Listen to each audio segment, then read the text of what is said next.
Hey everyone, in case you didn't know, my name is Mr. Smith, and this year I'm going to be providing content for playbook.gg, not only on the YouTube, but on the website. You definitely need to check it out. Not only is it the best content you'll find anywhere, but it's also at the best price. You get all the ebooks, all the tips, everything. There's no extra cost for ebooks. If you pay that $9.95 for the month, you get access to everything that is on that site until your subscription runs out. And then if you want to resubscribe, it's just, again, another $9.95. So here, we're going to take a look at one of my favorite concepts, using delayed routes. So delayed routes are by the tight end, and there's three of them. You can block and release cross, which is a drag route, block and release flat, and then you've got the block and release fade, which is my favorite.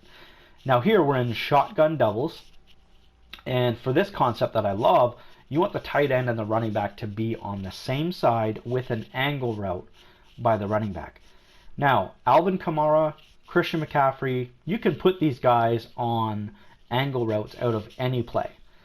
So we don't need to call this play to get this angle route, but I love this play, angle smash. It just provides everything that I love, all my favorite routes in the game, essentially, within one play.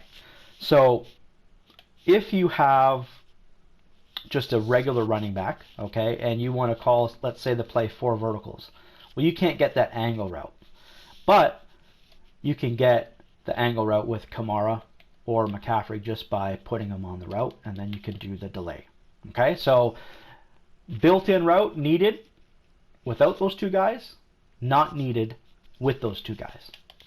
So let's take a look at not only the concept and how it works to manipulate a user and force a user defender to have to cover 2 routes, but we're also going to take a look at the blocking against here, like a nickel normal, which is very, very popular, and what we need to really focus on when blocking.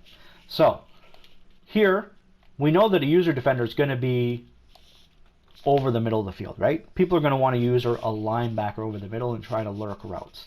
So we're going to take a look at the blocking, but we're also going to take a look here. Let's just say that they're going to use this middle linebacker, okay? We can hit this angle route really, really quickly if we want, okay? But if they bite down on it, that's going to be trouble, right? So if they end up biting down on this route really, really quick, now we've got this release by tapping X. See how he stays into block? He's blocking, he's blocking. Now, once they've bitten down on the angle route, okay, now we can release, and it puts him in a bind. He doesn't know what to do. If he ends up switching back and going over to this route really early, then we've got the angle route over the middle. You can still throw it at this point. Even though he's running into this guy here, you can still throw it right at this point. It's just putting him in a situation that he doesn't want to be in, which is a 2-on-1.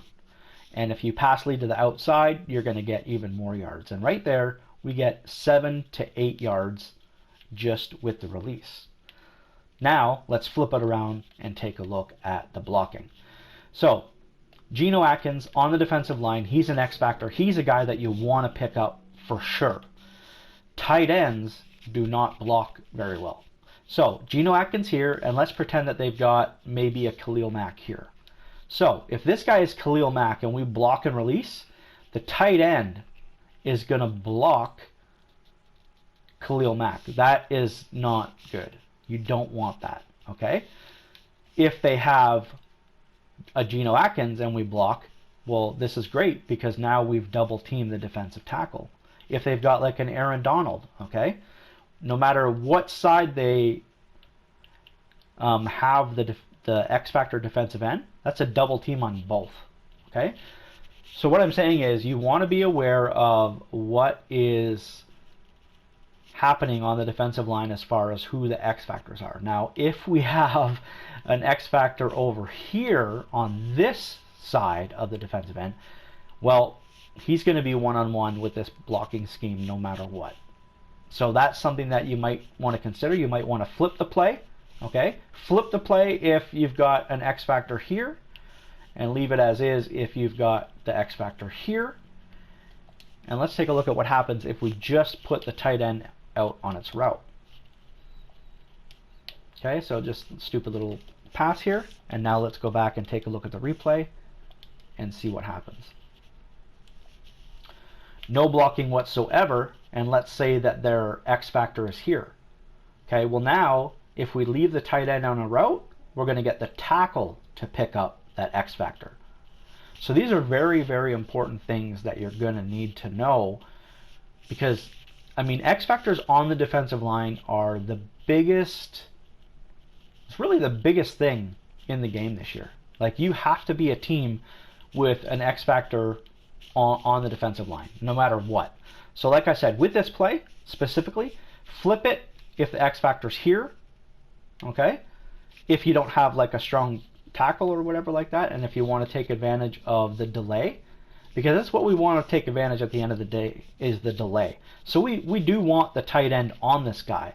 It just happens that if this guy's an X factor, that's not going to look good for us. So if we put him on a route, it's going to be the tackle that picks him up.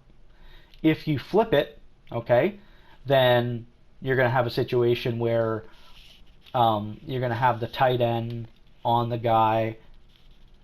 And how am I trying to say this? It's just going to help in the sense that you're going to get the tackle, or your better player, should I say, picking up that defensive end, if that makes any sense. I might not have said that correctly, but we definitely don't want the tight end to be picking him up. If we feel like we can get rid of the ball really, really quickly, then that's okay, because we can block and release against a Mac, but it's going to have to be quick. Now, one thing that you need to know is with these block and release routes, okay, the better the tight end, the more effective they're going to release. So if I'm facing Mac and I've got Jared Cook on a block and release, I might have to press the X button like 3 times to get him to release. But here, Cook against Dunlap, I can just press it 1 time and get him to release. Okay, so this is my favorite concept, as I mentioned, and that is how the blocking is going to work. Now I have some gameplay that I'm going to show you at the end. It's not just this concept that I like to run. I like to run it with drags. I like to run it with flat routes, all that type of stuff. But now let's take a look if they run man coverage. So we go to nickel, and we'll do 2-man under. Okay, so they're running 2-man under. Maybe they're using the left screen linebacker. Okay, so when you block against man coverage, what happens is anybody that is manned up on a player that's blocking is going to rush, unless of course they're being manually usered.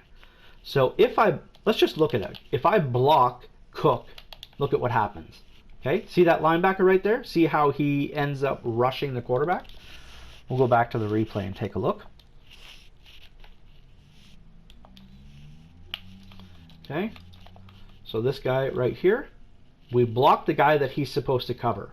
So instead, he ends up rushing the quarterback. That's how man coverage works, whether your opponent is blitzing. So let's just say that we're blocking 5, and then we max protect. Well, now both of these linebackers are going to come. So they're going to send 6, right? The 4 defensive linemen, and since you're blocking the running back and the tight end, everybody's going to come. Okay? So as you see right there, he comes, and then now this tight end's not doing anything but blocking, and we're kind of screwed because he's just blocking. If we put him in a block and release, the same thing happens. It's like we're blocking, so that defender comes at the quarterback. And as you can see, because that happens, now we're going to pick up a ton of yards. So that is a fantastic way to beat man coverage, especially if you know who they're using. If they're calling a lot of like cover 1 without a 3-rec, like if they're doing like cover 1 spy, if they're doing like cover 1 robber, it's not going to work because the guy's in a zone. But as you can see here, he chases the quarterback.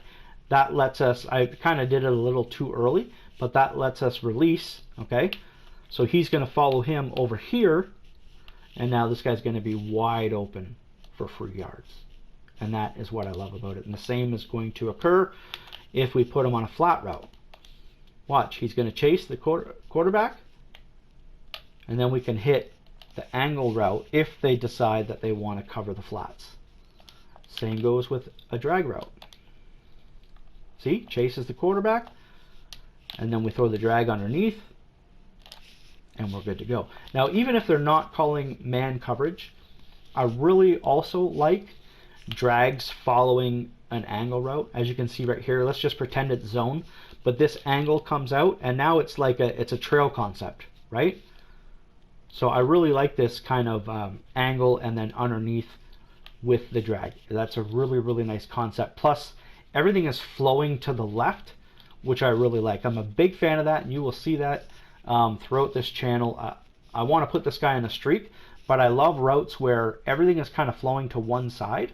So you're flooding, and if you're a novice player or you're not the greatest player in the world, you just kind of have to look to one side of the field, right? So let's take a look right here.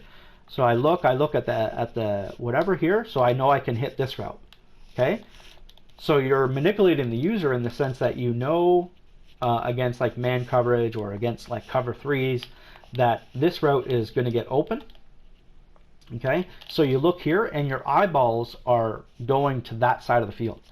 So you can take advantage of either of these routes with great separation, and then the tight end, if you want to release him, then you've also got, it's just everything is going to the left, right? It's absolutely fantastic. So that is my first tip of the year. I've got some gameplay following this right now. I hope you guys enjoyed, and I'll see you next time.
If you like this video, check out one of the videos on your screen right now.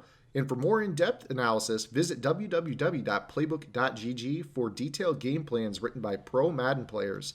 Master the game with playbook.gg.